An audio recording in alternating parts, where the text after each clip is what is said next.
In the ruins of northeastern Syria, an all-female army fights for survival and freedom. They are the Kurdish Women's Protection Units, known as the YPJ. These fearless women have battled ISIS and stood against the might of Turkey's military. But their war, which rages to this day, is not just one of guns and bombs.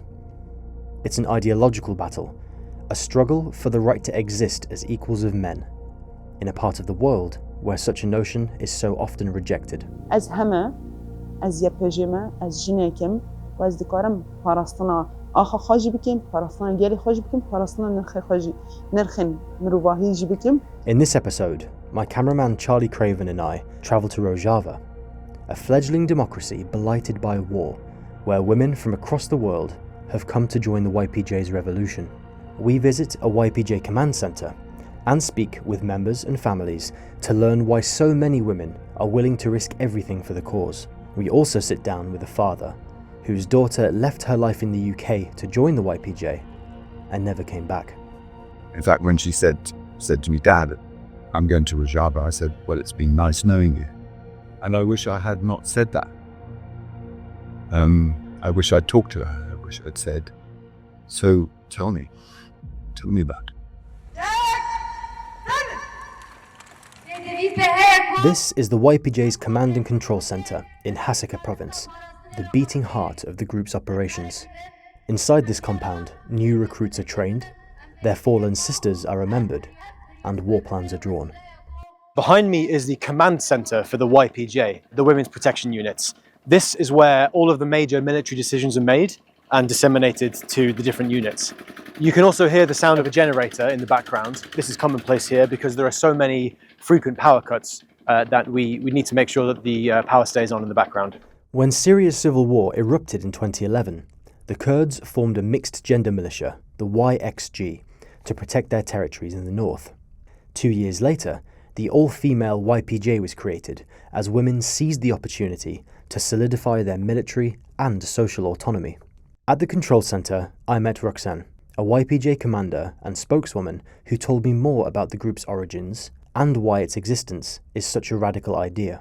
آوابونا یپجی ام بیشن پیوستیک براستیجی گاوه کی گله کی دیروکی و گرینگ بوکو جبر دشورش دا هم لهمبرجن بطایبت و هر وقتی داجی هم ایریشن دربه هم ایریشن هندر های و ایریشن و بمبارانین کو ذهنیت امیر یه دستلادار لسرجن و جواکه های با آوابونا یپجی ام بیشن 2013 4 نیسان دا هم بهتر دوار جن کسایت جن خوابونا جن ناسنامه جن کو چوا دکاره هم خواب پارزه هم گل خواب پارزه هم آخا خواب پارزه در کت پیش وک یه پیش نتنه هزکی لشکریه یعنی دسپیک دا گوهرتنا مل فکر دا هلبت یعنی دوار ذهن دا تکوشینه کی پر او هبو یعنی دوار الهمبر مثلا شخصا کسی کو ذهنیتا کو تقبل ناکه جن چوا دکاره سلاح را بکه یا دا جن چوا دکاره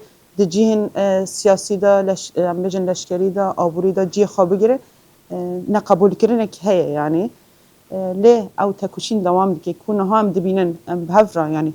A lot of people will say, you know, men are stronger, faster, whatever. They're more equipped for war. But what are they missing? What can women bring that is unique that a fighting force without women simply doesn't have? What are the advantages that they bring? جیکو جن نه به جیان لنینه یکو دوار جیان دا هم رخستم بوین هم هوالتی هم دوار فکر دا او کور بوین کشاندن وانی جیان بجن دوزن و دیسپلین پیشنگتی وان پیشنگتی جن پیشنگتی یپجه هم دی جیان دا هم دو رخستم بوین دا هم دوار فکر دا هم دوار لشکرتی دا هم دوار رخستم بوین دا همو وراندا یپجه پیشنگتی جراده که نها هم دبینه کو جیکو املین نین بنجی اگر اوسا تنه حواله خورد بن او دبیجن دویکو حواله یپجه ورن گلمه پرورده بدن ما دویکو بمرا نقاش بکن. The creation of the YPJ was a landmark moment for Rojava's women and the population as a whole, but within a matter of months, its members found themselves facing off against arguably their ultimate foe, ISIS. In 2013 and 2014, the Islamic State was ripping across Syria. Their ruthless, absolutist brand of Islam represents the antithesis of the values and ideals held by the YPJ. In the cities of Kobani and Raqqa, I saw firsthand the devastation wrought by bitter fighting, in which hundreds of YPJ fighters gave their lives to expel the jihadists.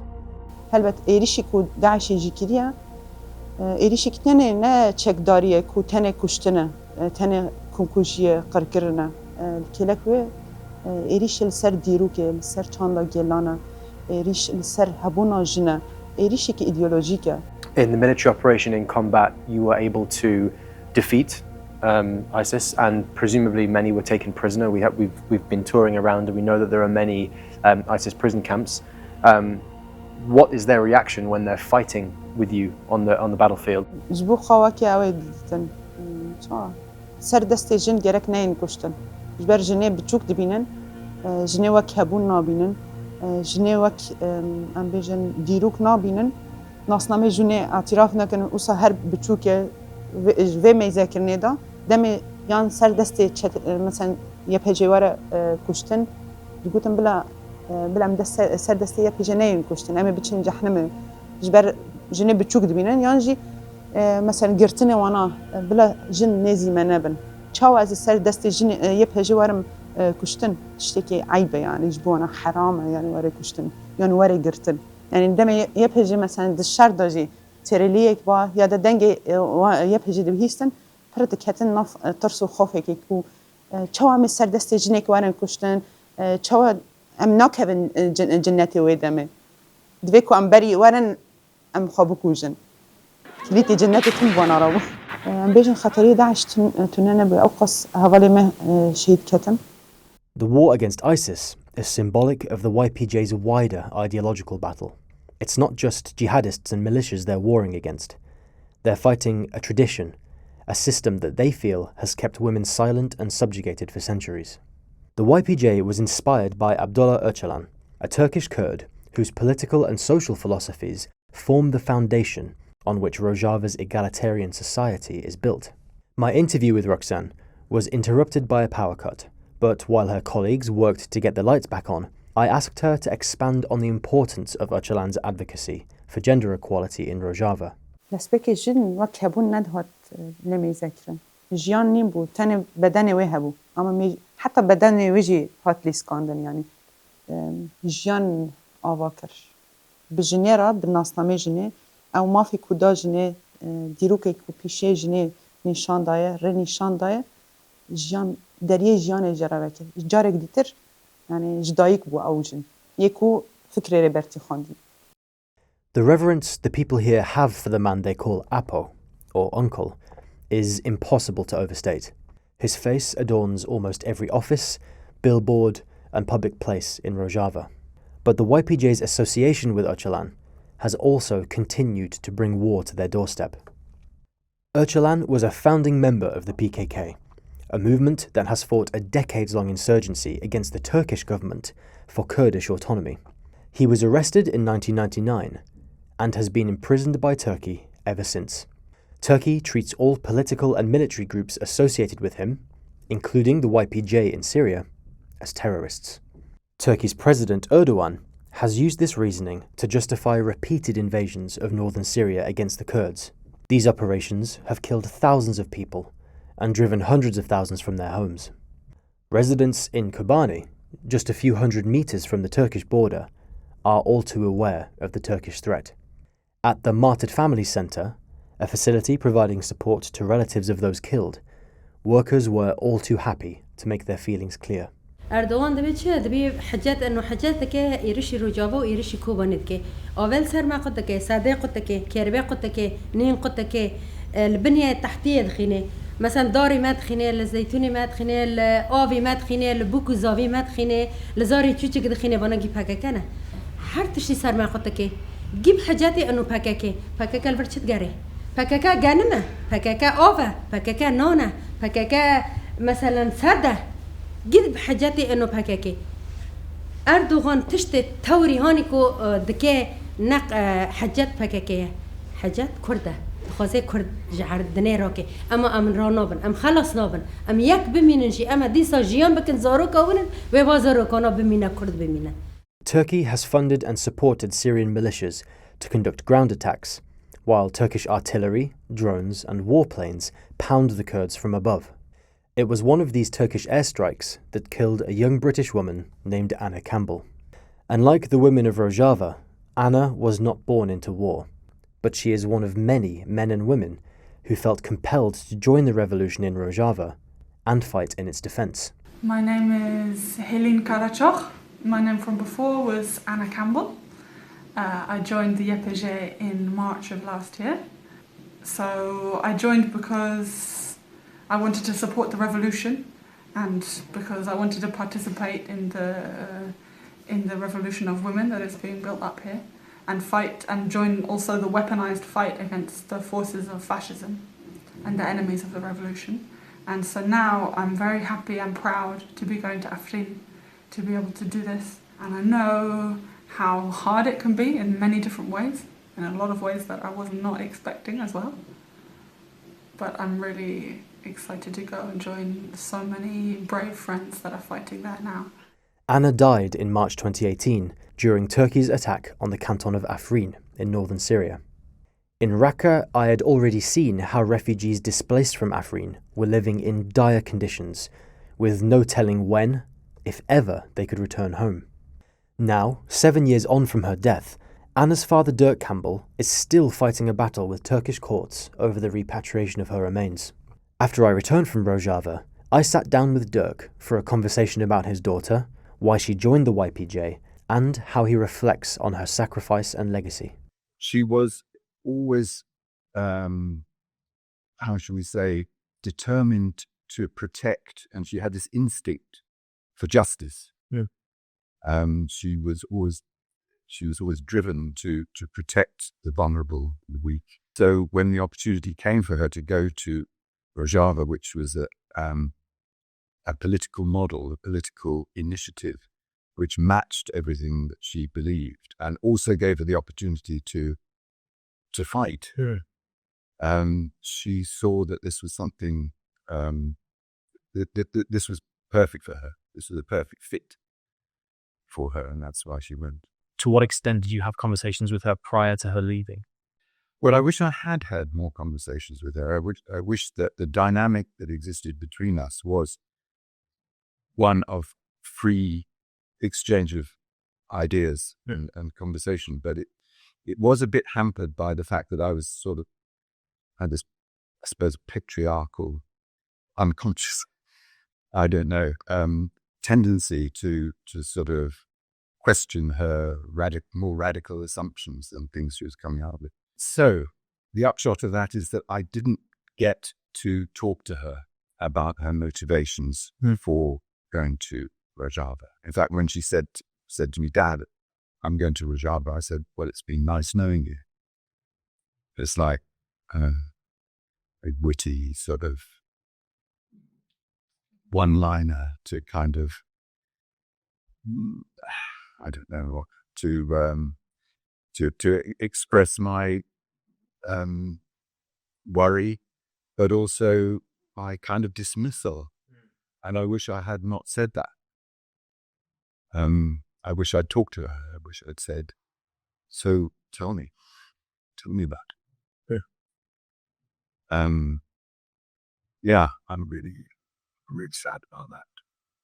At what point were you able to share any kind of discussion with her once you'd arrived in Rojava? And at what point did you start to feel as though her life was in danger or that there was a serious concern for her well-being? I did manage to talk to her very soon after she'd got there, and it was the day when 12 YPJ fighters had been killed by a Turkish airstrike across the border.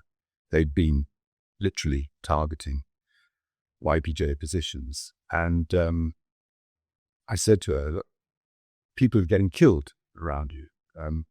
And she said, "There's nothing I can say to reassure you, Dad." And how did you find out about the news that she had been killed? Her death. Well, it was a Sunday evening. It was She was killed on the Thursday. So the Sunday evening after that, I got home and there was a knock on the door, and it was a member of the Kurdish community in Brighton who rang the bell and announced themselves. And I said, "What's it about?" And they said, "It's about Anna." And I said, "I fear the worst." And as they opened the door, I said, "I fear the worst," and they nodded. And then I knew she'd been killed, and it was absolutely devastating. Perhaps it was quite telling that you were informed about the death of your daughter from a member of the Kurdish community in Brighton rather than a government official or a member of the Foreign Office. I know that prior to Anna's death, you were lobbying the British government to push Turkey to enact a ceasefire, and subsequently you tried to work with them to begin the process of having your daughter's remains repatriated. Can you tell us a bit about your engagement with the British government, what that process was like, and to what extent, if at all, they were kind of helpful in those communications? I wrote to my MP, and that was Maria Caulfield at the time. She passed on my email to Ben Wallace, who was Secretary of State for Defence, I think. And I got an answer from him via Maria saying that the Turks have the perfect right to defend their interests, and we are not taking sides in any way. We're upholding their right as a member of NATO to defend their borders and their interests. When Anna was killed, I then went to the Foreign Office where Alistair Burt was Minister for the Middle East.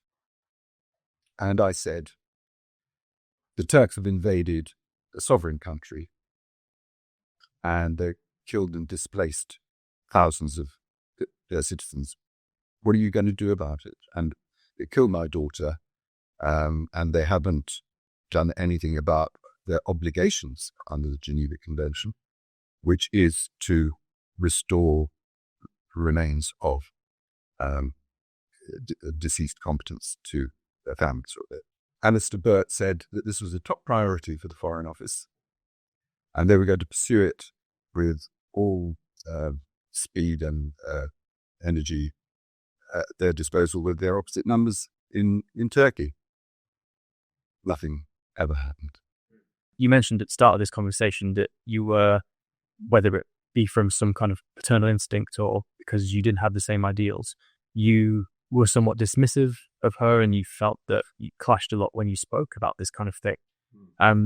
Now, 7 years on from her death, and you've obviously had a lot of time to reflect and think about that. How do you view her determination and her sacrifice and her principles now, looking back? Yeah, I grieve for her all the time, and I feel guilty all the time. I blame myself for not talking to her and trying to dissuade her, but then I'm not sure if that would ever work. But I don't know, so I didn't try hard enough. So yeah, I do feel that grief and I feel that pride, because her bravery is something to be proud of, and the fact that she, albeit briefly, extended the reach of the Kurdish struggle, the Rojava struggle, right across the world. I met international fighters in Rojava who said that they had been inspired to join the YPG. These were young men, these young American men, said that when you heard about Anna, he was inspired to come over to Rojava and fight. Anna, and others like her who integrated into Rojava and gave their lives for the cause, are revered as martyrs by the YPJ. Their likenesses are everywhere, depicted on posters, emblazoned in murals and immortalized as statues. It's clear they are a source of great strength for those still fighting. But it's only when you drive around Rojava and visit its towns and cities that you realize just how many people have been killed trying to defend its democracy. We have now spoken with and interviewed dozens of people during our time here in Rojava, and every single one of them personally knows somebody or has a family member or a friend who they've lost to the fighting. And it's when you come to a graveyard like this, where there are thousands of people behind me who have died in conflicts prior, but also brand new, fresh graves being dug on the daily basis, that you can't help but wonder how many more people, young and old, are going to fight and die for the right for this small democratic region to exist in peace. The prospect of a lasting peace in Syria anytime soon remains bleak. The Syrian Democratic Forces, Rojava's multi-ethnic army, of which the YPJ is a key element, are still fighting Turkish-backed militias in northern Syria. Meanwhile, the country's new rulers, Hayat Tahrir al-Sham, are working to consolidate their power. Before I left Rojava, I asked Roxanne about her hopes for the future of the YPJ and Syria as a whole. Do you allow yourself to think or dream about a future where you don't have to fight? And do you think that that's a realistic possibility in your lifetime? راسته دبیجه بناف به آخافتن حینها تیگوتن کو işte امن توان دور ناخینه و هر کس جوی جی خواب گیره و سوریا وی دموکراتیک ببه لما حینها ما تشتک بچعب ندیتیه دهیوینه کو واره گوهارتن yani تشتک کو دبیجه سر عرده پیک واره اما دگوتن دا بمینه و پیشروج سوریه بر بکوفا بچه خویانا که yani اگر بگوتن دا بمینه پیشروج سوریه و طاریبه ریش واره راوستاندن تجی دیس ام هزه کی پاراستنه نه yani ام هر سر کار خوابن جبر کو ام نه هزه کی تنه ام آوابونه کو جبو شر ام آوابونه ام جبو پاراستنه گله خوا آوابونه ام جبو دستکفتین کوهاتن آوا کرن ام جبو آوابونه نه تنه ام جبو ایریش سر مدواره یا ده ام ایریشی کسی بکن